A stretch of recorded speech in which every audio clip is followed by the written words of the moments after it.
Dear student, स्वागत है आपका इसके कोचिंग क्लास में। इस वीडियो के अंदर हम इंजीनियरिंग मैथमेटिक्स 2 का एक सीरीज़ बनाने जा रहे हैं जो कि आपके लिए बहुत हेल्पफुल होने वाला है। और ये जो सीरीज़ है इंजीनियरिंग मैथमेटिक्स 2 के लिए, जो नया सिलेबस हमने यूनिवर्सिटी ने डिज़ाइन किया है 2024 से, उसके हिसाब से हमने इसका सीक्वेंस हम क्या करेंगे, बनाएंगे। और इस वीडियो के अंदर हम क्या करेंगे, गामा फंक्शन को पढ़ेंगे। हमें सबको पता है गामा फंक्शन क्या होता है। जितने भी हायर ऑर्डर इंटीग्रल टर्म्स है, उस टर्म को सिंप्लीफाई करने के लिए हम क्या करते हैं, गामा बीटा या रिडक्शन फार्मूला क्या करते हैं, यूज कर सकते हैं। क्योंकि उस इंटीग्रल टर्म का इंटीग्रेशन निकालने के लिए हमें क्या हो, आसानी हो, इसके लिए हम क्या करते हैं, यूज करते हैं। तो चलिए हम क्या करेंगे, गामा फंक्शन क्या होता है इसको पढ़ेंगे। चलो सब ओके। गामा मतलब क्या होता है कि the gamma function of a positive real number n, यानी कि गामा जो फंक्शन है वो हमेशा पॉजिटिव नंबर के लिए हम क्या कर सकते हैं, उसको डिफाइन कर सकते हैं।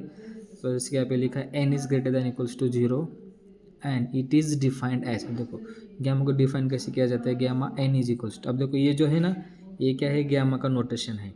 ठीक है, तो हमने इसको क्या कर रहा है, हमारा एन क्या है, पॉजिटिव है, तो हम गामा एन को क्या कर रहे हैं, डिफाइन कर रहे हैं। कैसे डिफाइन कर रहे हैं, देखो integration zero to infinity e to the power minus x और x to the power n minus one into d x. ये क्या है, हमारे गामा की डेफिनेशन है, या उसका हम क्या कर सकते हैं, डिफाइन कर सकते हैं। ये हमारे क्या एक इंटीग्रल फंक्शन है। अब देखो ये वाला हमें दिखने में थोड़ा सा सिंपल लग सकता है, लेकिन जब उसके कुछ एग्जांपल सॉल्व करेंगे तो उसका जो भी पावर है वो क्या हो, थोड़ा सा एडवांस में हो या पावर थोड़ा सा ज़्यादा हो, तो उस टाइम क्या करेंगे, इस वाले डेफिनेशन का हम क्या करेंगे, यूज़ करेंगे। यानी कि वो जो हायर ऑर्डर इंटीग्रल टर्म्स है उसका हम क्या करेंगे, कन्वर्ट करेंगे इस इंटीग्रल के फॉर्म के। जब इस इंटीग्रल फॉर्म इसके जैसे हम उसको कन्वर्ट कर सकते हैं, तो इसके बदले हम क्या लिख सकते हैं, गामा एन। तो ठीक है, देखो यहाँ पे मैंने डेफिनेशन में लिखा है गामा एन होगा, तो हम हमारी डेफिनेशन कैसे होगी, जीरो टू इन्फिनिटी। और एक बात याद रखना, जब हम गामा फंक्शन यूज़ कर रहे हैं तो उसकी रेंज हमेशा कितनी होंगी, जीरो टू इन्फिनिटी होंगी। अब देखो जब zero other than zero to infinity होंगी तो उसके लिए हम गामा फंक्शन नहीं कहेंगे, या उसके लिए हम गामा फंक्शन यूज़ नहीं करेंगे। ये इसकी रेंज क्या है, zero to infinity e to the power minus x और एक्स टू द पावर क्या है, n minus one into d x. अब देखो this integral is also known as Euler's integral. अब देखो जो यूलर नाम का एक साइंटिस्ट था, उसने क्या किया, एक गामा फंक्शन को डेवलप किया है, तो उसका हम क्या बोलते हैं, this integral function is known as in Euler's integral second kind. Second kind का मतलब क्या है, सेकेंड टाइप का उन्होंने किया वाला इंटीग्रल डेवलप किया है। फर्स्ट काइंड वाला जो है उसको क्या बोलते हैं, बीटा फंक्शन। जब वो अगले वाले वीडियो में हम क्या करेंगे, इसको पढ़ेंगे। अब देखो मैंने क्या यहाँ पे एक एग्जांपल के तो कुछ लिखा है।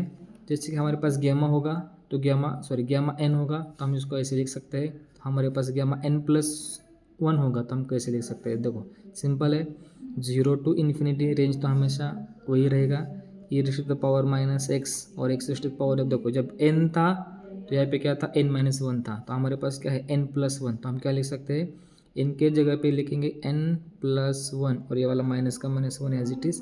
देखो इसको हम और थोड़ा सिंप्लीफाई करेंगे, ये प्लस और माइनस क्या हो जाएगा, कैंसिल आउट, तो रिमेनिंग क्या हो जाएगा, zero to infinity e to the power minus x और एक्स टू द पावर क्या हो जाएगा, एन, और ये क्या है, डी एक्स। ओके, अब देखो मैंने आपके लिए एक एग्जांपल रखा है, गामा टू होगा तो उसका इंटीग्रल फंक्शन कैसा होगा, मुझे कमेंट में आप बता सकते हो। ठीक है, अब देखो नेक्स्ट क्या है हमारा, प्रॉपर्टीज़ ऑफ गामा फंक्शन। अब देखो बहुत सिंपल प्रॉपर्टीज़ है, आपको एग्जाम में कोई उसका प्रूफ नहीं पूछेंगे, लेकिन कुछ जगह पे हमें एग्जांपल जब सॉल्व करेंगे तो ये वाला प्रॉपर्टी हमें बहुत हेल्पफुल होंगी। देखो हमारे पास गामा वन होगा तो उसका वैल्यू कितना है, वन। गामा जीरो होगा तो उसकी वैल्यू कितनी है, इन्फिनिटी। गामा एन होगा तो इसको हम कैसे लिख सकते हैं, n minus one into gamma n minus one. देखो इसमें आपको थोड़ा कन्फ्यूजन हो सकता है कि ये वाला गामा एन और ये वाला गामा एन अलग अलग है। अब ये क्या है, डेफिनेशन इंटीग्रल की फॉर्म में उसको हम लिख सकते हैं, और इसको हम इन जनरल फॉर्म में हम क्या लिख सकते हैं, n minus one into gamma n minus one, इसको हम ऐसे लिख सकते हैं। दूसरा देखो gamma n is equals to, मैंने और एक अलग तरीके से लिखा है, एन माइनस वन फैक्टोरियल। ये वाला कब लिख सकता है, जब हमारा एन क्या हो सकता है, नेचुरल नंबर हो सकता है, तभी हम इसको क्या लिखते हैं, फैक्टोरियल के तौर लिख सकते हैं। और सेकंड क्या है, gamma half is equals to under root pi. ये लिस्ट ऑफ क्या है, प्रॉपर्टीज़ ऑफ गैमा डिस्ट्रीब्यूशन। इसके अलावा भी कुछ है, लेकिन जितने इम्पोर्टेंस है, जितने एग्जांपल सॉल्व करने के लिए हमें लगते हैं, तो मैंने इसका क्या किया है, डिस्कस किया है, यहाँ पे लिखा है। चलो इसके ऊपर एक एग्जांपल सॉल्व करते हैं। देखो हमें क्वेश्चन में क्या बोला है, हमें ये वाला क्या करना है, प्रूव करना है। ओके, हमें क्या बोला है, prove that integral 0 to infinity e raise to the power minus x raise to the power n into d x, और इजिकल्स टू हमें क्या प्रूव करना है, 1/n इंटू गैमा 1/n। चलो इसको सॉल्व कैसे करेंगे, देखो हमारे पास क्या है, गैमा की डेफिनेशन। हम क्या करते हैं, बाय यूजिंग गैमा फंक्शन, या by using gamma definition of, मैं ऐसे लिख सकता, definition of gamma function. Okay, हमारे पास क्या होता है, gamma n is equals to, उसकी रेंज क्या होती है 0 टू इन्फिनिटी, और हमें क्या बोला है, e raise to the power minus x raise to the power n into क्या है डी एक्स, हमें क्या है गिवन है। ठीक है, अब देखो सॉरी मैंने यहाँ पे लिख डायरेक्ट जो भी गिवन है ना, हमें यहाँ पे गैमा की डेफिनेशन यूज करने की जरूरत नहीं। मैं यहाँ पे क्या लिख रहा हूँ, देखो डायरेक्टली जो भी इंटीग्रल टर्म गिवन है उसको मैं डिनोट करता हूँ आई इज इक्वल्स टू।